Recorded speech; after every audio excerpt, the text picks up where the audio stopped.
As we were talking about it a little bit earlier, my grandfather was the oldest man to ever win the heavyweight championship.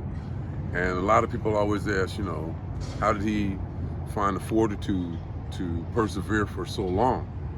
And in my conversations with him and talking to him, he told me that his greatest motivation came from his father. That when he was a kid, he overheard his father talking to his mom about how special he was as a little kid that would box and entertain the old men in Merchantville. He did it so much that they would send for him. They would give him candy to perform, because back then there was baseball, there was horse racing, and there was boxing, and there wasn't a whole lot of TV, and people weren't sitting around reading, so they watched the kids and were entertained by them. So again, my grandfather was popular in Merchantville as a kid because he did that. And my great-grandfather knew that he was special. And one day, my grandfather was coming to take the trash out, and my great-grandfather was in the kitchen with my great-grandmother, and they were sitting there kind of chatting, and he was waiting for the day, waiting for dinner or whatever. And my grandfather came in to take the trash out.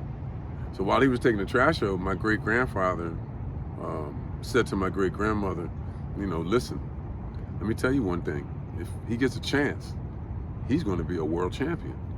And she kind of shrugged her shoulders like, really? He's really, he's really going to be something special. My grandfather said I was in the corner, and I just remember my dad being almost adamant about that fact. He said, and then I realized he was talking about me. He said, and I never forgot that he believed in me. So as my grandfather pursued his boxing career, because my great-grandfather died at 15. When my grandfather was 15, his father died. He was the third of the 10 children, and he was one of the 6 boys. Or the 4 boys, it was 6 girls. So he went out and started boxing professionally along with his little part-time job to help pay for, the food, the rent, and so forth. The older kids worked and supported the younger ones and their mom. And so throughout that time, he went on, became a professional boxer, forged his age, went to Vineland and fought a guy named Cowboy Wallace, won the fight, and his professional career began. And it took him, once it began, he would work in the daytime and go fight at night, hungry, tired. He had more losses on his resume than any other heavyweight champion.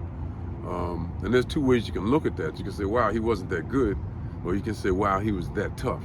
And that's the way that I prefer to see it. It's like when he was really ready, when he had a chance to train and focus on fighting, that's what he became, a champion. And when he became a champion at the time, it was a record. It stood for like 40 or 50 years until George Foreman became the oldest man to win the title. But he was in the Guinness Book of World Records for that for a very long time. And people always say, well, how'd you do it? And he said, my father inspired me. When I was a little kid, I heard my dad say, if I get a chance, I would be a heavyweight champion.